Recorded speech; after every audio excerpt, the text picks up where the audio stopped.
కట్టలు వేసినా 20 కట్టలు వేసినా కానీ వ్యత్యాసం బాగా గణనీయంగా అసలు ఏమి కనపడట్లేదు. మెయిన్ రీజన్ ఏంటి అంటే సూక్ష్మజీవులు తగ్గిపోవడం.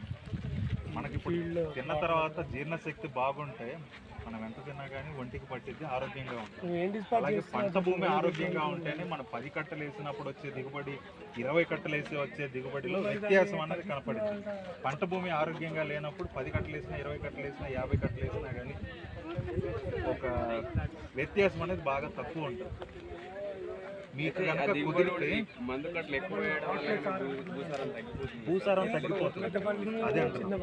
దానికోసం మేమేం చేస్తున్నామంటే రైతుల దగ్గర ఈ పరీక్షను చేసి సేంద్రియ కర్పణ పరీక్షను చేసి ఈ సూచిక పద్ధతిలో ఇందాక పొద్దున వచ్చిన తర్వాత ఇక్కడ మట్టి తీసుకొని చేసినప్పుడు మనకేం తెలిసింది, మీరే చెప్పొచ్చు రంగు చూసి తక్కువ ఉందా ఎక్కువ ఉందా సేంద్రియ లో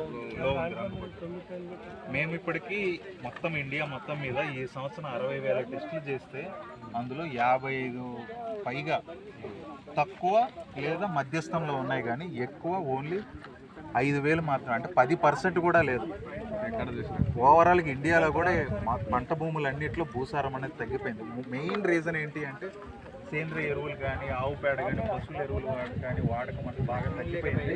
అందులో దొరకడం కూడా ఇప్పుడు తగ్గిపోయింది. ఇక్కడ ఇంత తక్కువ ఉండడానికి కారణం ఏంటి సార్? ఇది ఇక్కడ కూడా అదే పంట భూమి ఒకటి ఉంటుంది, తర్వాత సేంద్రియ ఎరువులు వాడేది ఒకటి.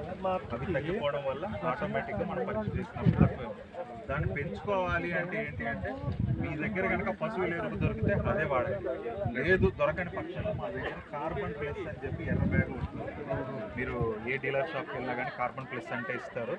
అది దుక్కిలో కనుక వేసుకున్నట్టు అయితే పంట భూమి సారాన్ని పెంచడానికి కావాల్సినటువంటి సేంద్రియ కర్బనం అందులో 14%, 13 నుంచి 14% ఎకరానికి 5 నుంచి 6 బస్తాలు వాడుకోవాలి. అది 350 రూపాయలు దాదాపుగా ఉంటుంది.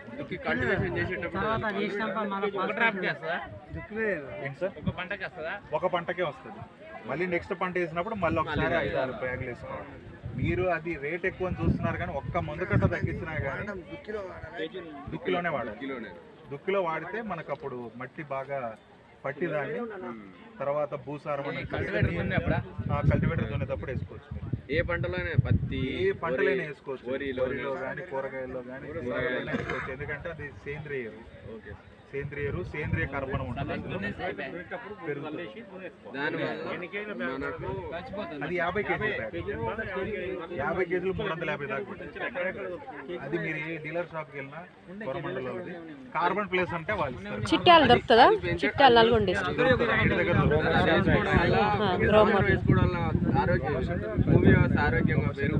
గ్రోమోర్ షాప్లలో మెరుగుపడిద్దండి. మీకు కేసు నేను చెప్పింది డౌట్ గానే ఉంటే ఏవో వాళ్ళు ఉంటారు కదా మీ దగ్గర అగ్రికల్చర్ ఆఫీసర్, వాళ్ళని వెళ్ళి అడగండి.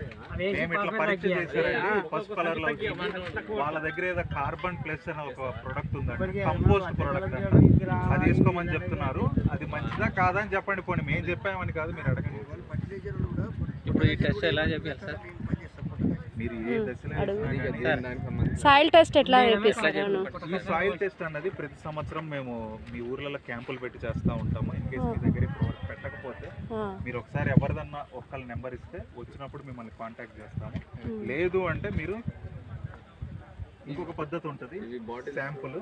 అప్పుడు మా ఎంప్లాయీ కానీ ఎవరైనా వచ్చినప్పుడు మీ దగ్గర నాకు రిపోర్ట్ లాగా కావాలి ఫోన్కి అని చెప్తే 300 కట్టినట్టయితే మీకు only nitrogen, phosphorus, potassium, organic carbon, pH EC ఇవి దొరుకుతాయి. నేను 500 రూపాయలు పెట్టి కాకినాడలో మాకు ల్యాబొరేటరీ ఉంది, అక్కడ మీకు దానిలో సల్ఫర్, బోరాన్, జింక్ కూడా తెలుస్తుంది. రిపోర్ట్ వస్తే రిపోర్టుతో పాటు నెక్స్ట్ నేను ప్యాడీ వేస్తాను, లేదంటే పత్తి వేస్తాను, లేదంటే కూరగాయలు వేస్తాను. దానికి తగ్గట్టు నా పంట భూమిలో ఉన్నటువంటి పోషక పదార్థాలతో ఏవి వాడాలి, ఎప్పుడు వాడాలి మీరు అడిగితే దానికి తగ్గట్టుగా కింద మీకు రిపోర్ట్లో వస్తుంది. వీళ్ళు ప్యాడీకి అడిగారు, వరి పొలానికి అడిగారు కాబట్టి వరిలో ఎప్పుడెప్పుడు ఏ వాడాలన్నది రికమెండేషన్ ఇందులో వస్తుంది. అదనమాట.